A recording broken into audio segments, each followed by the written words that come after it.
హల్లెలూయా. మన ప్రభువును రక్షకుడైన యేసుక్రీస్తు ఘనమైన నామమున ఈ ఉదయకాలపు వేళలో దైవ సన్నిధి కూడి వచ్చిన మీ అందరికీ మొట్టమొదటిగా ప్రత్యేకమైన వందనాలు.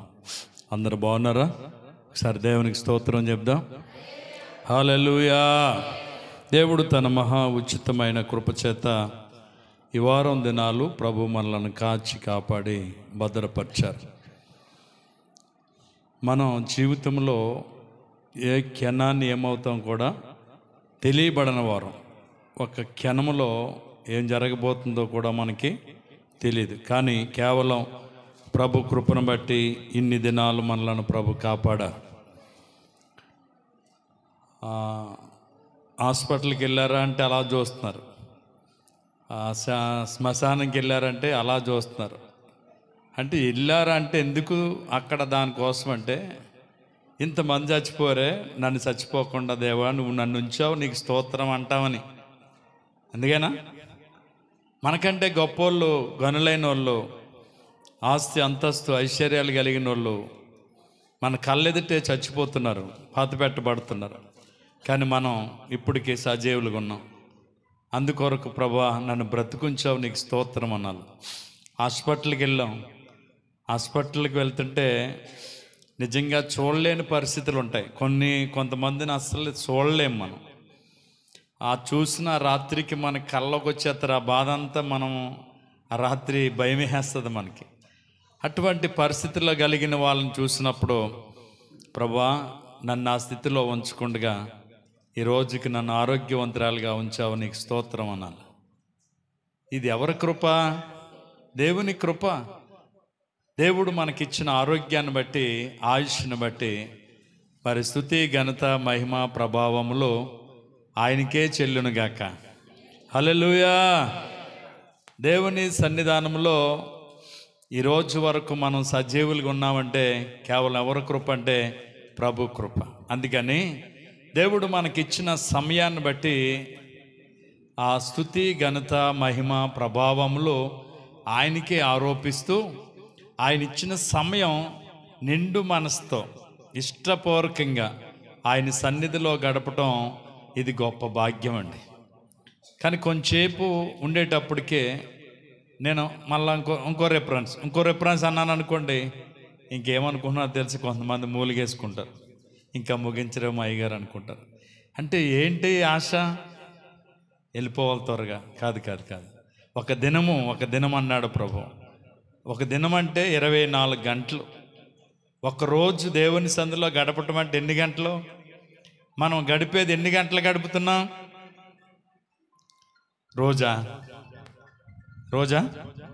ఏమంటే ఎన్ని గంటలు గడుపుతున్నాం? ఎన్ని గంటలు గడుపుతున్నాం? యేసు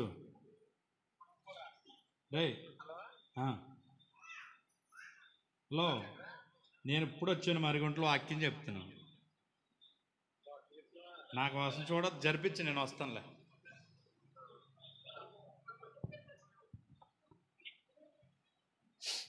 దేవునికి మహిమ కలుగునుగాక. హల్లెలూయా. దేవుని సన్నిధానంలో ఒక దినము అంటే 24 గంటలు. మనం గడిపేది ఎన్ని దినాలు గడుపుతున్నాం? ఎన్ని గంటలు గడుపుతున్నాం? ఎన్ని రోజులు గడుపుతున్నాం? ఒకసారి ఆలోచన చేయండి. ఎన్ని గంటలు? 2 గంటలు. మనం ప్రార్థన ఎంత వచ్చి 10 గంటలకు స్టార్ట్ చేస్తున్నారు, 12, ఒకసారి 11 గంటలకు స్టార్ట్ చేస్తున్నారు, 1 గంటకి క్లోజ్, 2 గంటలు. అలా మనం వాక్యానుసారంగా ఒక దినం గడపగలుగుతున్నామా? ఆశీర్వాదం ఎప్పుడన్నాడు దేవుడు? ఒక దినము గడిపితే 1000 దినాల ఆశీర్వాదం అన్నాడు. అలాంటిది 2 గంటలు గడపడానికి కూడా ఏమవ్వలేకపోతున్నా? మరి ఎక్కడి నుంచి వస్తుంది ఆశీర్వాదం? నీకు ఆశీర్వాదం కావాలి, వద్దని వాడు అవడలేడు. నాకు అందరికి ఏం కావాలనుకుంటారు? ఆశీర్వాదం కావాలనుకుంటారు. తప్పులేదు. మనం బాగుండాలి, మన పిల్లలు బాగుండాలి, మనం దీవించబడాలి అంటంలో తప్పులేదు. ప్రభు కూడా అదే చెప్పాడు. ఏం చెప్పాడు ప్రభు?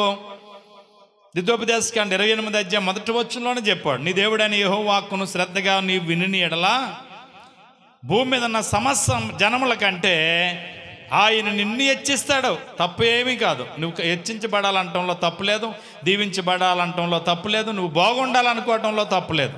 ఎందుకో తెలుసా? నువ్వు దేవుని మాట వింటే దేవుడే నిన్ను ఏం చేస్తానంటున్నాడు? భూమి మీద ఉన్న సమస్త జన్మల కంటే నిన్ను ఆయన హెచ్చిస్తాను అని చెప్తున్నాడు. కాబట్టి హెచ్చించబడాలి, మనం బాగుండాలనేది ఆశ అందరికీ. మనం దీవించబడాలి, మనం వర్ధిల్లాల. అలాగంటే దేవుని సన్నిధిలో మనం గడపాల. ఒక దినము దేవుని సన్నిధిలో మనం గడపాలట. కనుక ఎప్పుడైతే అలా గడపగలుగుతామో ఆ ఆశీర్వాదాన్ని మనం పొందుకోగలుగుతాం. 24 గంటల్లో దేవునికి మనం ఇవ్వాల్సింది ఎన్ని గంటలు చెప్పండి? ఒక రోజుకి దేవునికి ఇవ్వాల్సినటువంటి సమయం ఎంత?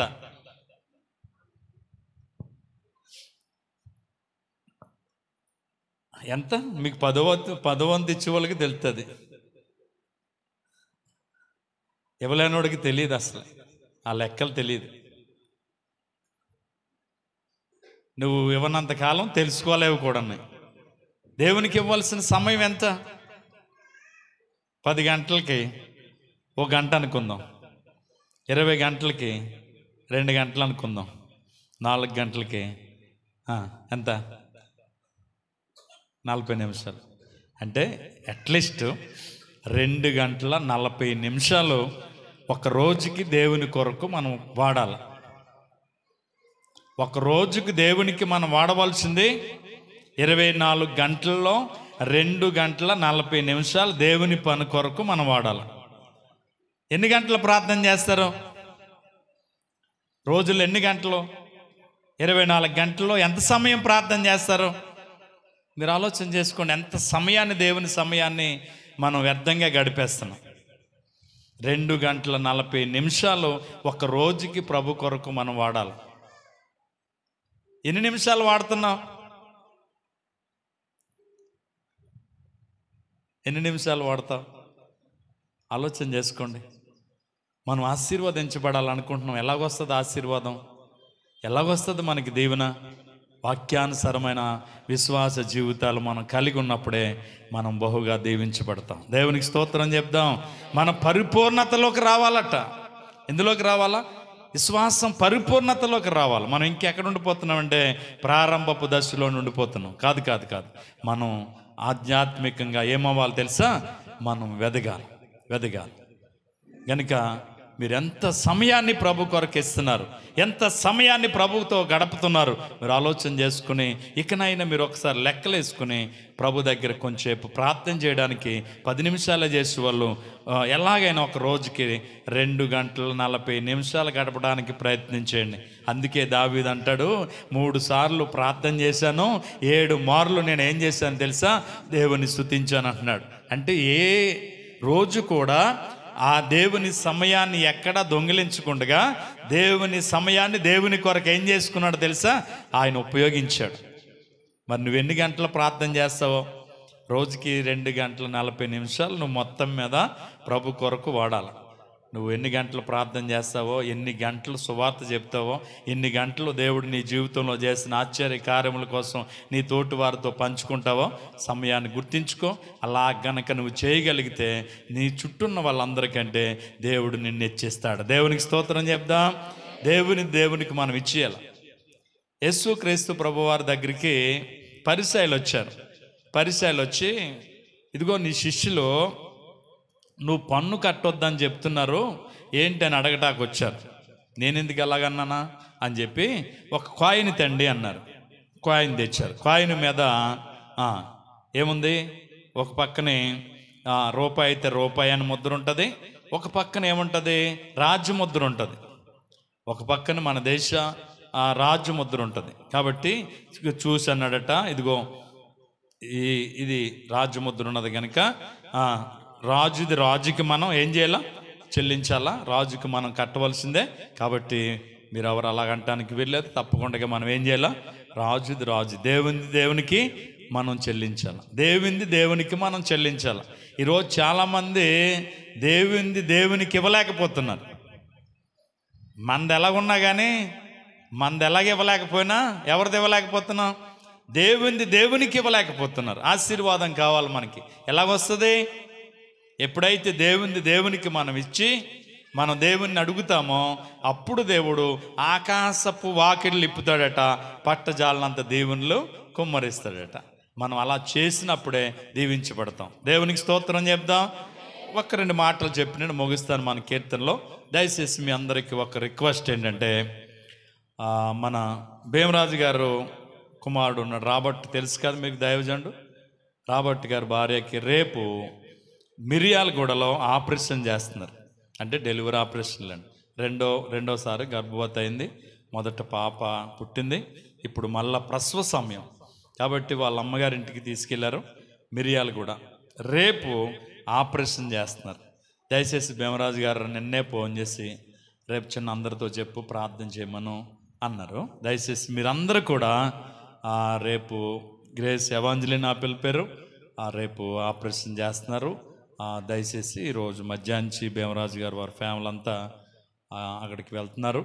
రేపు జరిగే ఆపరేషన్ విషయంలో దయచేసి గ్రేస్ ఎవాంజలిన్ కొరకు మీరు అందరూ ప్రార్థన చేయాలని ప్రభు పేరట మీకు మనం చేస్తున్నాను. మర్చిపోకండి. ఆపరేషన్ విషయంలో ఏ ప్రాబ్లం లేకుండా బిడ్డ కొరకు ఆల్రెడీ హాస్పిటల్లో ఉంది. 3 రోజులు 4 రోజుల మంచి తనకి షుగర్ ఉంది. అనుకోకుండా షుగర్ తగిలింది. ఆపరేషన్కి ముందే హాస్పిటల్ ఉంది, కంట్రోల్ అవ్వాలి కనుక దయచేసి మీ ప్రార్థనలో ఆమె కొరకు జ్ఞాపకం చేసుకుని ప్రార్థన చేయండి. ఓకేనా? దేవునికి స్తోత్రం చెల్లిందాం. హల్లెలూయా. 56వ కీర్తనలో నుంచి 2 సందర్భాలు చెప్పేసి నేను ముగిస్తాను. ఎందుకో తెలుసా? మిమ్మల్ని ఎవరిని ఇబ్బంది పెట్టను. ఆల్రెడీ మీరు మొక్కలు అప్పుడే చాలామంది వాడిపోయాయి, కొంతమంది కంగారు కనబడుతుంది మొక్కల్లో. మిమ్మల్ని ఎవరిని ఇబ్బంది పెట్టను. దయచేసి త్వరగానే మనం ముగించుకుందాం. దావీదు జీవితంలో ఎదురైనటువంటి ప్రతి విషయంలో ఆయన ఎటువంటి అనుకరించాడో మనకి చాలా విషయాలు తెలుసు. ఈ సమయంలో దావీదు జీవితంలో చాలా సమస్యలు ఎదురయ్యాయి, శోధన ఎదురైంది. గత కీర్తనలో మనం చూస్తే తన ఇంట భోజనం చేసినోడే, తనతో కలిసి మందిరానికి వచ్చినోడే తనడానికి ఏమెత్తాడని, మడుమనెత్తాడని, అంత భయంకరమైన శోధనలో కేవలం దేవుని వైపు ఆయన చూచాడని గత వారంలో మనం నేర్చుకున్నాం.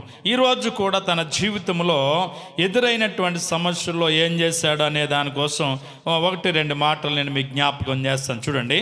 దేవా, నన్ను కరుణింపుము, మనుషులు నన్ను మృంగవలనని ఉన్నారు, దినమెల్లా వారు పోరాడుచు నన్ను బాధించుచున్నారు, అనేకులు గర్వించి నాతో పోరాడుచున్నారు, దినమల్లా నా కొరకు పొంచి ఉన్నవారు నన్ను మృంగవలనని ఉన్నారు, నాకు భయము సంభవించు దినమునా.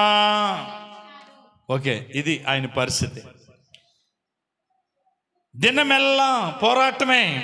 ఏదో 1 రోజు 2 రోజులు పోరాటం అయితే సహించవచ్చు, కానీ 360 రోజులు పోరాటం అయితే మనం భరించలేం కదా. ఇంట్లో 360 రోజులు భార్య భర్తలు ఇద్దరు రోజు గొడవ అయితే ఆ కుటుంబంలో నెమ్మది ఉంటుందా? అప్పుడప్పుడు ఏదో మాట అనుకోవటం, లేకపోతే తిట్టుకోవటం అప్పుడప్పుడు జరుగుతూ ఉంటాయి. కానీ 360 రోజులు గొడవలు అనుకోండి, ఆ కుటుంబం నెమ్మది ఉంటుందా? బిడ్డలకు సంతోషం ఉంటుందా? ఆలోచన చేయండి. దినమెల్లా ప్రతిరోజు ఈయనకి జరుగుతున్నది ఏంటంటే పోరాటమే. నన్ను బాధించేవారు చాలా ఎక్కువ ఉన్నారు. వాళ్ళు నాతో ఏం చేస్తున్నారు తెలుసా? పోరాడుచున్నారు. దినమెల్లా నా కొరకు పొంచి ఉన్నవారు నన్ను మృంగవలనని ఉన్నారు. ఎందుకు? దినమెల్లా కూడా అండి, పొద్దుటి నుంచి సాయంత్రం దాకా కూడా ఎప్పుడు దొరుకుతాడా మింగేద్దాం, ఎప్పుడు దొరుకుతాడా చంపేద్దాం, ఎప్పుడు దొరుకుతాడా అని పొంచి ఉన్నవారు అనేకులంట. ఇటువంటి పరిస్థితిలో దావీదు ఏం చేశాడు? 4 మాటలు మీకు జ్ఞాపకం చేస్తాను. చూడండి. నాకు భయము సంభవించు దినమున నిన్ను ఆశ్రయించి ఉన్నాను. దేవునికి స్తోత్రం చెప్దాం. హల్లెలూయా. ఎప్పుడు నేను ఆశ్రయించాను దేవుణ్ణి? భయము సంభవించినప్పుడు, నాకు సమస్య వచ్చి పడినప్పుడు, నాకు ఇబ్బంది వచ్చినప్పుడు, నా శత్రువుల వల్ల నాకు భయము కలిగినప్పుడు నేను యెహోవాను ఏం చేశాను తెలుసా? ఆశ్రయించాను అంటాడు. మీరు 34 కీర్తన 4వ వచనంలో చూస్తే అక్కడ కూడా చాలా స్పష్టంగా ఒక మంచి మాట చెప్తాడు. నేను యెహోవా యొద్ద విచారణ చేసి తిని ఆయన నాకు ఉత్తరం ఇచ్చెను, నాకు కలిగిన భయములన్నిటిలో నుండి ఆయన నన్ను తప్పించెను. దేవునికి స్తోత్రం. భయము కలిగినప్పుడు, నాకు భయము వచ్చినప్పుడు, నాకు కలిగిన భయములన్నిటిలో నుంచి ఆయన నన్ను విడిపించాడు. దానికి కారణం ఏంటి తెలుసా? నేను యెహోవా దగ్గర విచారణ చేశాను. ఏం చేశాను? ఎవరికి చెప్పుకున్నాను? ఇప్పుడు భయం వచ్చింది, కష్టం వచ్చింది, ఇంట్లో వ్యాధి వచ్చింది, ఇంట్లో ఇబ్బంది వచ్చింది, ఇంట్లో సమస్య వచ్చింది, ఇంట్లో ఇబ్బందులు వచ్చాయి, ఆర్థిక ఇబ్బందులు, మరి రకరకాల సమస్యలు మనకు చుట్టుముట్టాయి. ఎవరి దగ్గర మన విచారణ? విచారణ ఎవరి దగ్గర అని అడుగుతున్నాను. మీరు ఎవరి దగ్గర విచారిస్తారో అండి? నిజం చెప్పండి, ఎవరి దగ్గర? దేవుని దగ్గర. ఎంతమంది దేవుని దగ్గర విచారిస్తారు? 2 చేతులు ఎత్తారు. అంటే గంటి లక్ష్మమ్మ గారు, దేవక్ గారు ఎత్తున్నారు. కనవాళ్ళ సంగతి ఏంటి? మరి మీరు ఎవరి దగ్గర విచారిస్తారో? బల్లెటూరు శైలి ఎత్తారని వాళ్ళే విచారించడం కాదు, మేము విచారించే వాళ్ళమే అన్నట్టు చూస్తున్నారు. ఒకసారి ఆలోచన చేద్దాం. మనం ఎక్కువ దేవుని కంటే ముందుగా మనకి బెస్ట్ ఫ్రెండ్స్ ఉంటారు చాలామంది. మన ఇంట్లో వాళ్ళకి తెలియగానే మన బెస్ట్ ఫ్రెండ్స్ అందరికీ మన బాధలన్నీ తెలిసిపోతూ ఉంటాయి. ఇందువల్లే మనకు సమస్యలు ఎక్కువ అవడం కారణం. ఎవరికి చెప్పడం వల్ల? మనం ఒక్కరికి చెప్తాం, ఆవిడ 10 మందికి చెప్తుంది. సమస్య పెరుగుతుందే కానీ ఏమవుదో తరగదు. సమస్య పెరుగుతుందే కానీ సమస్య ఏమవుదో తరగదు. కానీ సమస్య తగ్గుద్ది ఎప్పుడో తెలుసా? నీవు డైరెక్ట్గా ఎవరితో మాట్లాడకుండా, ఎవరి దగ్గరికి వెళ్ళకుండా, ఎవరిని పిలిచి ఇలాగని చెప్పకుండా నువ్వు దేవుని దగ్గరికి వెళ్ళిపోయి ప్రభు పాదాల మీద పడి నీకున్న బాధ అంతా ప్రభుతో చెప్పుకున్నప్పుడు నీ బాధకు నివారణ ఆయన దగ్గరే దొరుకుతుంది. దేవునికి స్తోత్రం. నాకు కలిగిన భయములన్నిటిలో నుండి ఆయన నాకేమిచ్చాడు తెలుసా? ఉత్తరం ఇచ్చాడు. ఇది దావీదు చెప్పే సాక్ష్యం. మరి నీవు చెప్పే సాక్ష్యం ఏంటి? నీవు దేవుని దగ్గర విచారించగలుగుతున్నావా? దేవునితోనే మనవి చేసుకుంటాను, ఆయనతోనే నేను విజ్ఞాపన చేస్తాను, ఆయనకే నేను చెప్పుకుంటాను నా బాధలని చాలా సందర్భాల్లో దావీదు చెప్తూ ఉంటాడు. మన బాధలు ఎవరికి చెప్పుకోవాలా? చాలామంది ఆలోచన ఏంటంటే చెప్పుకుంటేనంట పోతుందట, చెప్పుకుంటేనంట బాధ తీరిపోద్దట, గుండెలు అంటే అప్పుడు వరకు బరువు ఎక్కిపోతాయంట, ఈ కడుపులో బాధ అంతా చెప్పుకోగానంట ఏమైపోద్దంట? నెమ్మదైపోద్దంట. నిజమా? మీరు అలా చెప్పుకోవటం వల్ల ఏమైందో తెలుసా? అది బయటికి పోయి 10 మంది 10 రకాలు మాట్లాడతారు. ఆ తర్వాత నీకు తెలిసిన తర్వాత కొత్త బాధ ఎక్కువ అవుతుంది. రాజుగారు పళ్ళ సందులో తాటి ఈసి ఉందన్నాడట. రే మంత్రి, నా పంటలో తాటీసి ఉండిపోయింది అన్నాడట. మంత్రి గారు పక్కన ఉన్నటువంటి వాడితో అన్నారట, రే రాత్రి రాజుగారి నోట్లో తాటాకు ఉండిపోయింది అన్నాడట. అంటే ఈసికిని ఆకుకి ఎంత తేడా? ఆ పక్కోడు అన్నాడట, రాజుగారి నోట్లోంచి తాటాకులు వస్తున్నాయి అన్నాడట. ఈసి ఉండటం అనటం ఏంటి, ఆకు అంటం ఏంటి? తర్వాత రాజుగారి నోట్లో ఏమొచ్చేస్తున్నాయి? ఆకులు వచ్చేస్తున్నాయి. ఆకులు వచ్చేయటం ఏంటి? బనిపులు వేస్తున్నారు అన్నట్ట పక్కు.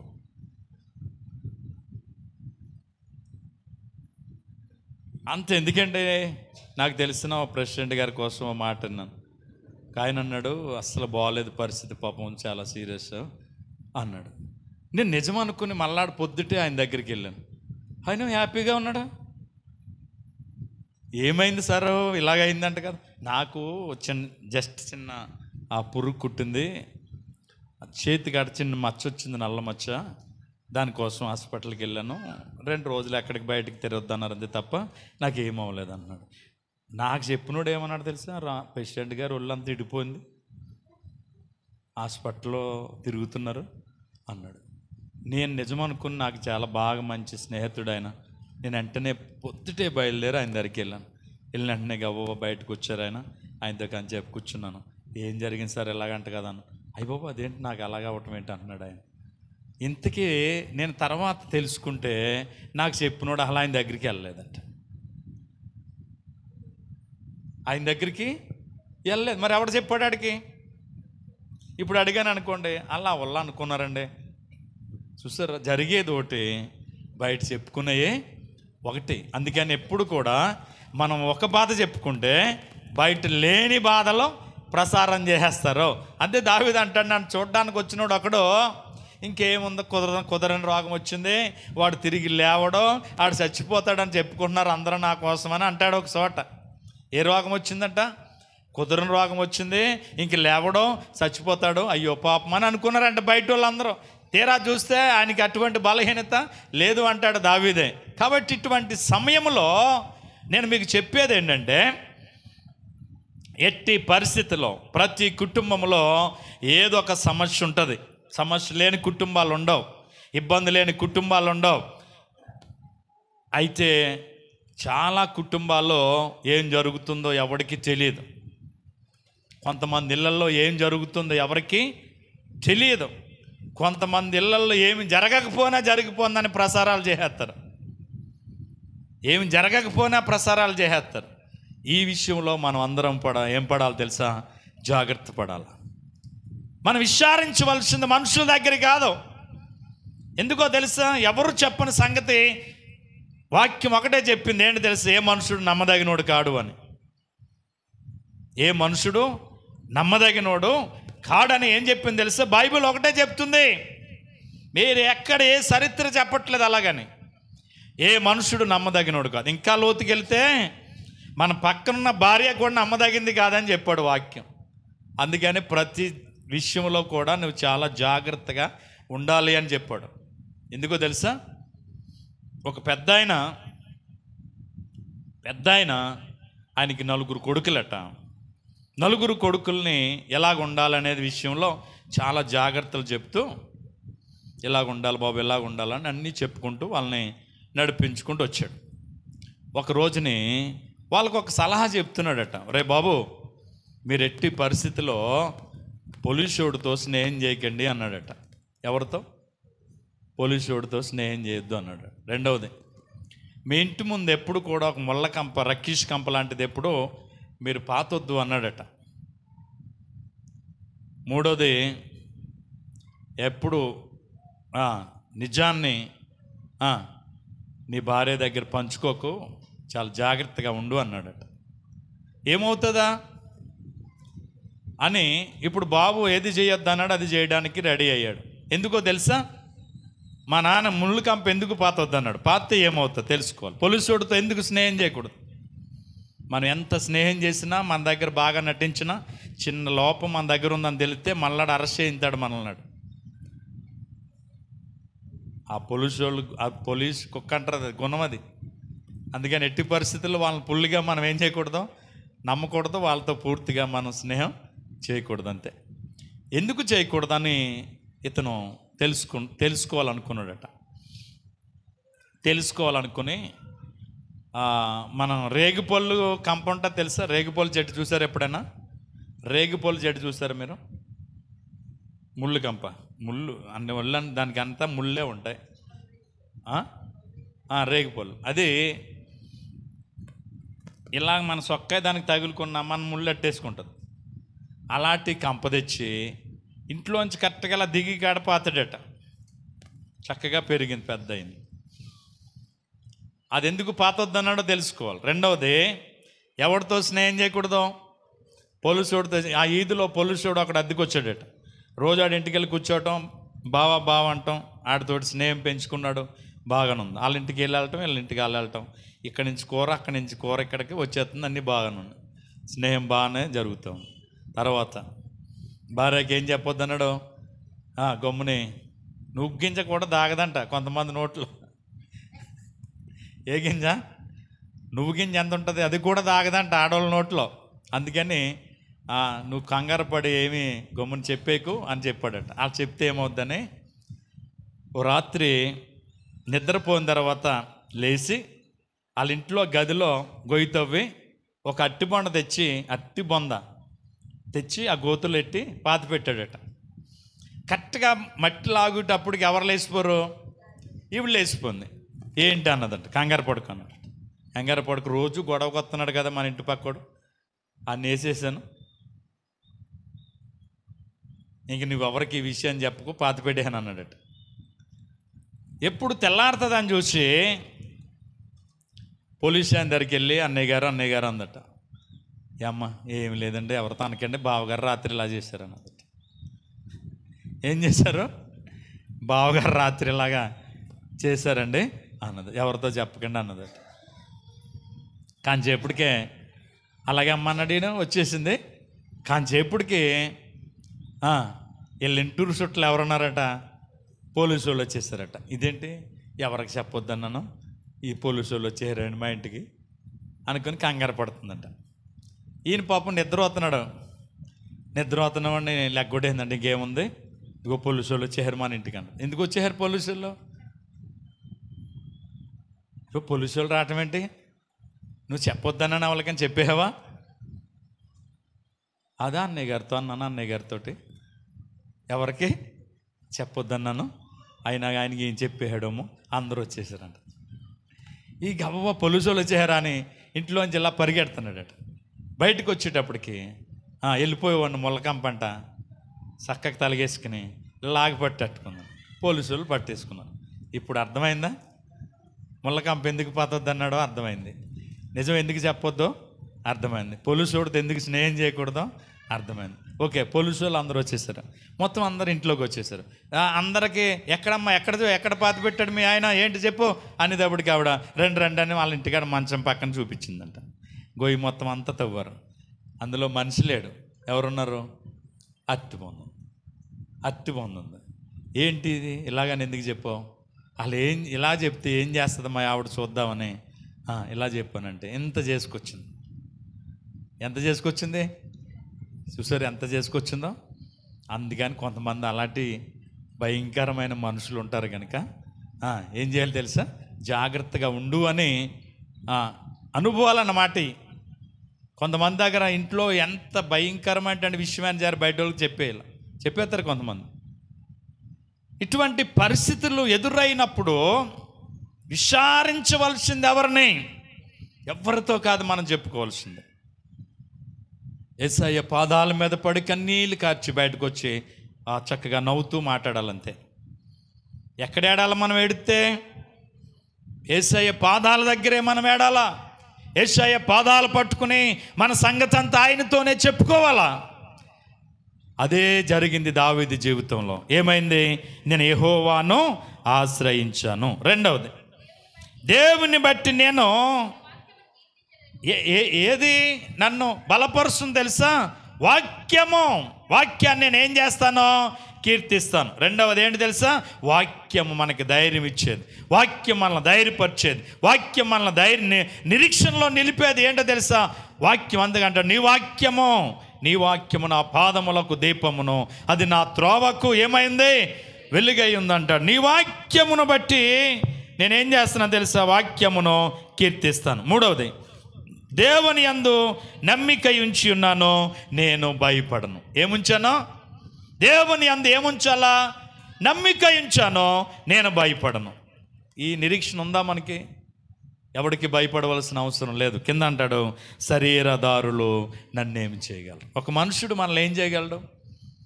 నిన్ను అది చేసేస్తాను, ఇది చేసేస్తాను, నిన్ను అలా చేస్తాను, ఇలా చేస్తాను, తెల్లారేటప్పుడు లేపేస్తాను, నిన్ను లేకుండా చేస్తాను అంటాడేమో కానీ ఆ తెల్లారేటప్పుడు కాడు ఉంటాడో ఉండడో కూడా మనకి తెలియదు. శరీరదారులు మనల్ని ఏమీ చేయలేరు. అందుకని ఎవరి యందు నమ్మిక ఉంచాలా?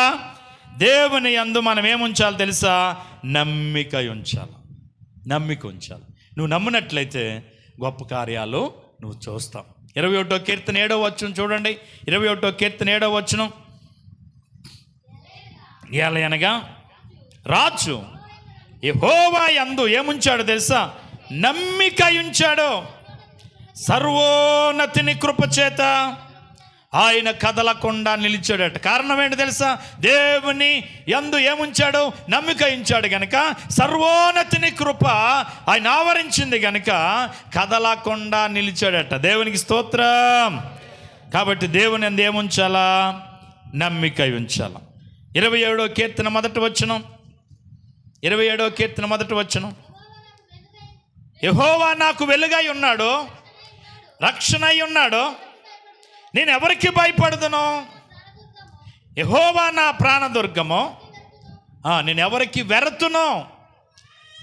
యెహోవా నాకు ఏమై ఉన్నాడు? వెలుగును, రక్షణ అయి ఉన్నాడు, నేను ఎవరికి భయపడదును? కాబట్టి దేవుడు మనకేమై ఉన్నాడట? వెలుగు, రక్షణ అయి ఉన్నాడు. 118వ కీర్తన 6వ వచనం, 118వ కీర్తన 6వ వచనం, నరులు నన్నేమి చేయగలరు? యెహోవా నా పక్షమున వహించి నాకు ఎలాగున్నాడో తెలుసా? సహకారిగా ఉన్నాడు. దేవునికి స్తోత్రం. దేవుడు మన పక్షం వహించిందే కాకుండా మనకి ఎవరంట తెలుసా? సహకారి, సహకారి, సహకారి. కాబట్టి ఎవడికి భయపడతాను నేను? శరీరదారులు నన్నేమి చేయగలరు అంటాడు. 51 యెషయా గ్రంథం 51 అధ్యాయం 12 వచనం,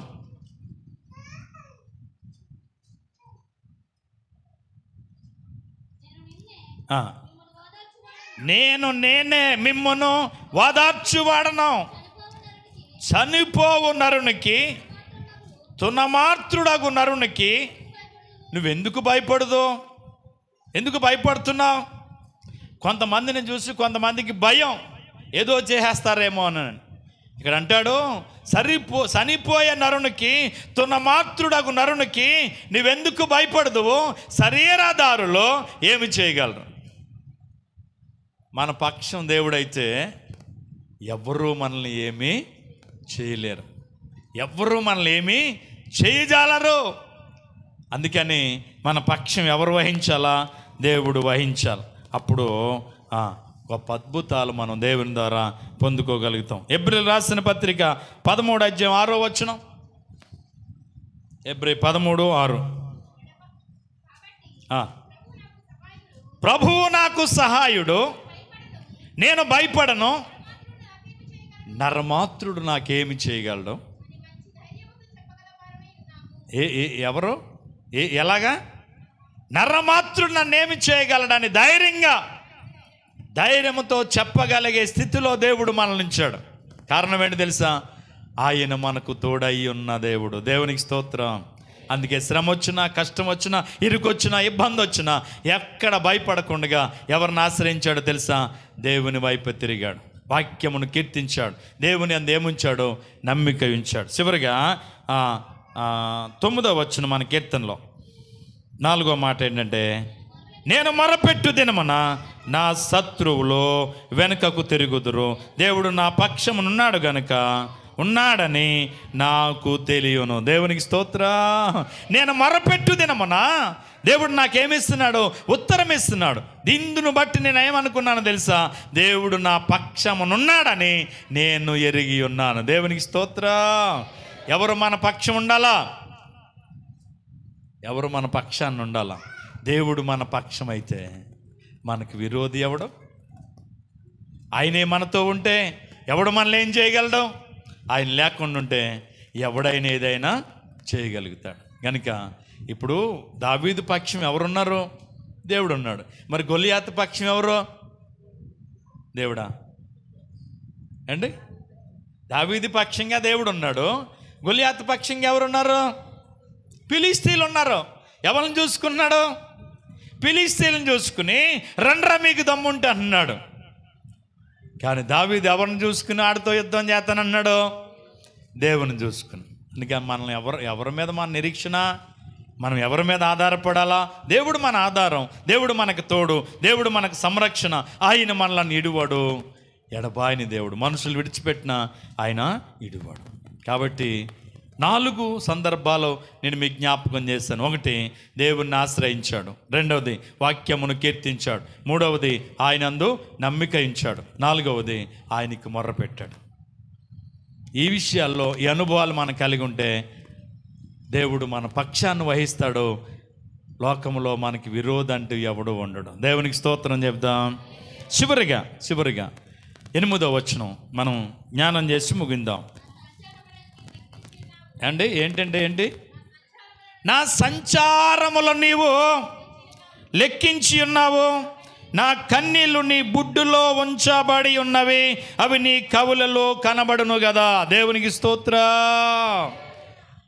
మీరెవరింటికాడ ఎవరి దగ్గర ఏడ్చినా ఆ ఏడుపు ఊరంతా వెళ్తుందేమో కానీ యేసయ్య దగ్గర మనం కార్చే ప్రతి కన్నీటి బొట్టు అంట ఆయన బుడ్డులో దాచబడి ఉంటుందట. మన కన్నీరు ఎక్కడుంటుంది? ఆయన బుడ్డులో ఏం చేయబడుతుందట? నా కన్నీళ్ళు నీ బుడ్డులో ఉంచబడి ఉన్నవే. అవి చూడగానే పలానా వ్యక్తి ఏడ్చినటువంటి కన్నీళ్ళని చూసి ప్రభు అంట ఆ విషయంలో మేలు చేస్తాడట. అందుకే మన కన్నీళ్ళు ఎక్కడ కార్చాలా? మన సంచారములు అంట ఆయనకి తెలుసట.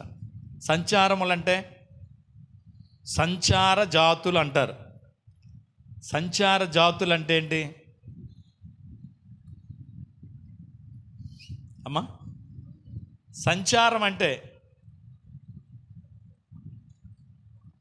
తెలీదా? నా సంచారములన్నీ నీవు లెక్కించి ఉన్నావు, నా కన్నీళ్ళు నీ బుడ్డులో ఉంచబడి ఉన్నావు అంటున్నాడు. సంచారములంటే ఇక్కడి నుంచి అక్కడికి వెళ్ళాం, అక్కడి నుంచి అక్కడికి వచ్చాం, అక్కడి నుంచి అక్కడికి వెళ్ళాం. అంటే 3 చోట్లకి వెళ్ళాం మనం. ఏంటిది సంచారం అంటే? నువ్వెక్కడెక్కడికి తిరుగుతున్నావో, ఎక్కడెక్కడికి వెళుతున్నావో, ఎక్కడెక్కడ నిలుస్తున్నావో, ఎక్కడెక్కడ కూర్చుంటున్నావో నీ సంచారములన్నీనంట ఎవరికి తెలుసట? అనుకుంటావా ఎప్పుడైనా ఇవన్నీ ఆయనకి తెలుసని? అలాగెళ్ళి ఇలాగ వచ్చేసామనుకుంటాం, అంతే ఎవరికి తెలియకుండా భలేగెళ్ళి వచ్చాను అనుకుంటాం కదా. సంచారములు ఎవరికి తెలియవు అనుకుంటాం. ఎవరికి తెలుసు? మన సంచారాలు ఎవరికి తెలుసు? మీకు ఎగ్జాంపుల్ జ్ఞాపకం చేస్తాను. ఆగరు శారమ్మ గారి యొక్క దాసి. ఆగరు ఎవరు? శారమ్మ గారి దాసి. శారమ్మ గారికి 90 సంవత్సరాల వయసు వచ్చేదాకా కూడా ఎవరు కలలేదు, పిల్లలు లేరు. కనుక దాసిని ఇచ్చారు తండ్రి. అబ్రహాం దగ్గరికి వచ్చి ఓ రోజుని శారమ్మ గారు, నాకు ఎలాగా పిల్లలు లేరు, నా దాసికి ఆయన పిల్లలు ఉడతారేమో, ఇదిగో ఆమెను నీకు ఇస్తున్నానని చెప్పి ఇష్టపూర్వకంగా ఆగరును అబ్రహాముకు భార్యగా ఇచ్చింది శారమ్మ గారు. దేవుడు వెంటనే ఆమెను కనికరించాడు. శారమ్మ గారు ఆగరు ఏమైందంటే గర్భవతి అయింది. గర్భవతి అయిన తర్వాత విషయం తెలిసిన తర్వాత యజమానురాలంట ఆమె దృష్టికి నీచురాలుగా కనబడ్డది. ఎవరు? శారమ్మ గారు ఆగర దృష్టిలో ఎలాగుంది? గుడ్రాలు అనేటువంటి స్థితినే చూపిస్తుందట. ఎగస్ట్రాలు చేస్తుందట. ఆమె నడకల్లో, కదలికల్లో, మాటల్లో, పనుల్లో ఏమొచ్చేసింది తెలుసా? చాలా తేడా వచ్చేసిందంట. ఒకరోజు ఇవన్నీ గమనించి అబ్రహాము దగ్గర తగువ పెట్టింది శారమ్మ గారు. నీ బలము లేకుండా ఏమి నన్ను అలా తిట్టదది, నువ్వు వెనకాల ఉండి మొత్తం దాని చేత నన్ను ఏం చేయిస్తున్నావు, నువ్వు ఆ మాటలు అనిపిస్తున్నావు, అసలేంటి సంగతి అని చెప్పి శారమ్మ గారు అబ్రహాం మీద తిరగబడ్డది. అయ్యి బాబు, నేను అస్సలు ఏమీ తను అనలేదు, నిన్ను అనమని అనలేదు, నాకేమీ తెలియదు బాబు, అసలే ఆగరుని ఎదుటిగా ఉంది కాబట్టి నీ ఇష్టం, నువ్వేం చేసుకుండా చేసుకో తప్ప నాకేం సంబంధం లేదన్నాడట. నువ్వేం అనకుండగానే దీనికి ఇంత పవర్ వచ్చిందా అని చెప్పి ఇప్పుడు శారమ్మ గారు అంటే చీపురు కట్టించుకుందట. చీపురు కట్టించుకుని ఆగరని ఏం చేయటం మొదలెట్టింది తెలుసా? తుక్కి కింద కొట్టడం మొదలెట్టింది. భరించలేకపోయింది బాధ. ఇంటి నన్ను ఇలా బాధ పెట్టేస్తుందంటే, నీ దృష్టికి నేను నీచురల్లా కనబడ్డానయా, నేను ప్రేమ చేత నీకు అవకాశం ఇస్తే నువ్వు నన్ను ఇలా చూస్తావా అని చెప్పి శారమ్మ గారు ఆగరని ఏం చేసింది తెలుసా? బాధించడం మొదలుపెట్టిందట. అర్ధరాత్రి వేళ, ఆదికాండం 16 అధ్యాయంలో ఉంటుంది. అర్ధరాత్రి వేళంట అబ్రహాం కానీ శారమ్మ గారికి కానీ తెలియకుండా మెదలకుండగా ఇల్లిడిచిపెట్టి పారిపోతుందంట ఆగర్. ఎవరికీ తెలియదు సంచారం. ఎవరు ఎరిగారు? అక్కడ అడవిలో అరణ్యములు అడుగుతున్నాడట,